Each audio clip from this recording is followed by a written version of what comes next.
Major Indian tech stocks fell at least 0.5% today following a new bill introduced in the United States that could change global outsourcing as we know it. The Halting International Relocation of Employment Act proposes a 25% tax on outsourcing payments, defined as any money paid by a US company or taxpayer to a foreign entity or individual whose services ultimately benefit consumers in the United States. Introduced by Senator Bernie Moreno of Ohio, the HIRE Act aims to discourage US companies from sending jobs overseas. The legislation targets companies that outsource work abroad instead of hiring American workers, and proposes using the tax revenue to fund a domestic workforce fund, which will support apprenticeship, retraining, and other job development programs.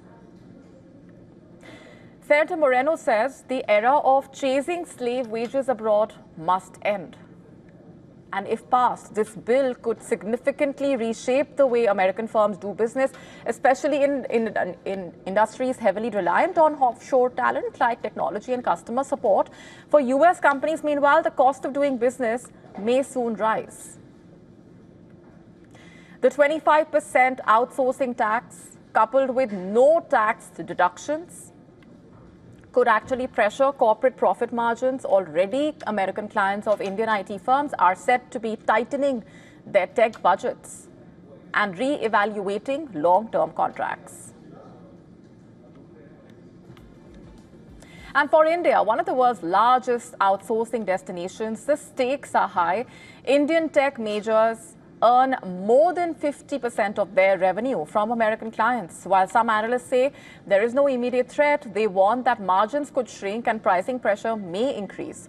Facing surging labor costs, US companies might lean towards AI-driven automation, and this shift could reduce demand for junior-level or routine tech workers while preserving more specialized roles, which could lead to layoffs and impact tech hiring.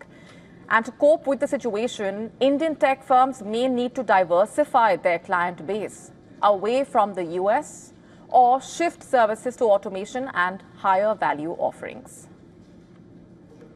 For now, the act remains a proposal. It must pass both the US House and the Senate and be signed by the President before becoming law. But whether or not it passes, it's already stirring a debate on the future of work, global labor mobility, and economic nationalism.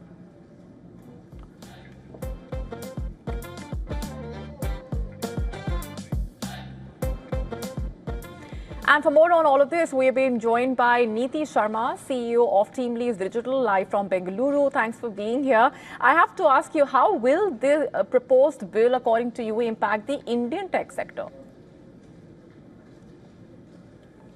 So thank you for having me here today. If and when this bill gets passed, right, by the US Senate, I think it'll actually be disruptive, because the 25% additional tariff will put massive pressure, cost pressure on the IT services companies.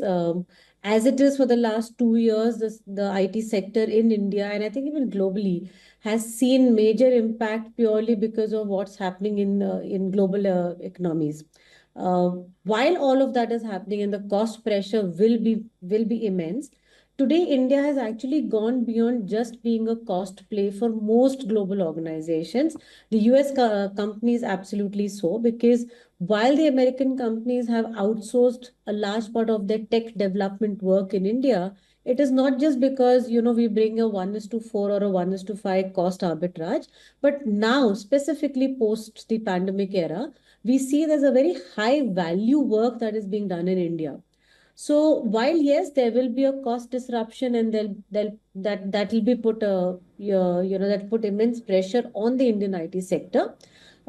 People are talking about skill set changes, layoffs, but the skill set change is anyway imminent, because with AI, agentic AI, more than AI and generative AI, I think there is a lot of churn already happening.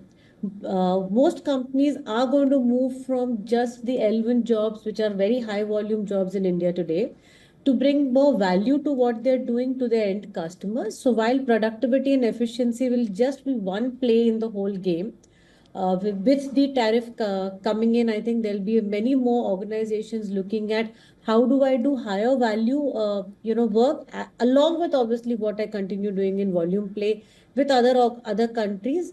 My sense is that American corporations will not be able to go do away with Indian talent. I guess it will become a balance between cost, value, and time.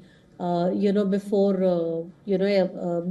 any organization decides to completely do away with Indian talent. The fact that this tariff will fund learning back at America, I think it's a great idea because every country should have certain amount of skills, whether it's through apprenticeships, whether it is through learning, whether it's through upskilling. But at the volume and scale and the talent and value that India brings in, I think it's a long drawn, process that American companies will have to work on before they get talent locally at the cost, at the volume, and at the value that we bring to the table. Right. So, do you think if implemented, the act will lead to layoffs? It will definitely lead to layoffs because companies will be under tremendous cost pressure. They will have to figure out, so today, let's say, let me go back. Probably till a decade ago, we were, at a cost of one resource in America, we were able to give 4 or 5 resources. Now that ratio has gone from 1:5 to 1:2.5. With the 25% tariff, it will not be 1:2.5. It will probably get to 1:1.5 or 1:2. With that same logic, companies will not be able to deploy volume people. I think they will have to bring in very high skilled talent at a certain price point. And this will also mean that the same organization will look at hiring many more people in the US locally, which would increase their cost. So it cannot be a 1:1 play, it'll probably be a 1:1, 1:1.5 play. But yes, I think the absolute number of headcount today. So let's say in India, we have about 5.5, 6 million, outsourced tech employees. If we continue at the same ratio, surely it will go down. And with the recent tensions in the India-US relations, could this be the moment for Indian tech firms to actually diversify from the US market, according to you? Absolutely. And I don't think they're waiting for this to happen. Most Indian companies have reached out. They already partner with many large European organizations, Southeast Asian organizations. Japanese companies are now looking at partnering much more with India for technology, for setting up their own GCCs. So I guess there is a window outside of US, but US is an important partner for us. 50-60% of the IT outsourcing comes in from the American companies. So it's not like others can replace. We'll have to find a very fine balance between the American companies and the other geographies.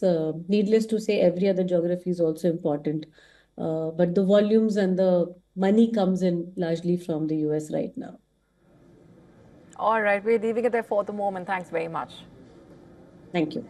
To stay up to speed with the latest news, download the WION app and subscribe to our YouTube channel.